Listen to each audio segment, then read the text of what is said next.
Shehani, mambo vipi? Safi. Hongera kwa mchezo kwa kufunga mabao mawili, lakini pia tuambie dakika 90 zilikuwaje?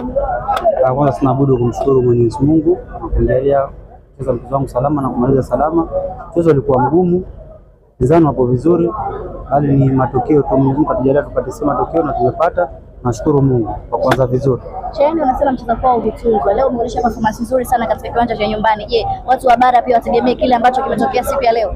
Siku zote napenda kucheza hivi, bali nikipata nafasi kuonesha timu kubwa, wachezaji wakubwa, napopata nafasi naonesha kama unaweza uwezo wa kucheza, na nashukuru Mungu nimeonesha na nitaendelea kuonesha. Unawaahidi nini mashabiki wa Young Africans? Wazidi kutupa support, ni timu yao na tuna matumaini makubwa na kupambania timu mpaka kuondoka na kombe. Wewe binafsi una kitu gani cha kumwambia mwalimu? Ni bado uniamini kunipa nafasi, anaponipa nafasi nitamuonesha kama hivi ninavyocheza. Shukuru Mungu hili. Last time ulizungumza kwamba ukipata nafasi huwa unaitumia vizuri sana na leo umefanya hivyo.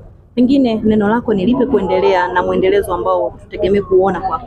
Kwa siku zote unapopata mtu anakupa support uwanjani hata nje ya uwanja, anakupa support unapokuwa kama mchezo wangu wa FA wa Temwe. Yes. Nicheza vibaya, nilicheza vibaya, nilipoteza nafasi. Watu wengi walikuja kuniandama, kunitoa mchezoni, lakini kama mchezaji hajanitoa mchezoni hivyo. Nakubali kukosea na nimekosea. Nashukuru Mungu na kwa mchezo wangu leo kocha kuniamini tena na kupata nafasi kama hivi kuonesha bado kuendelea. Kama wachezaji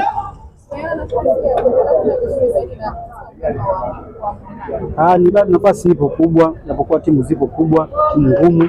Na sio kama wachezaji tumejipanga hilo na tutaendelea kupambana na mpaka tutachukua kombe. Kama wachezaji mmepokeaje michuano hii sasa?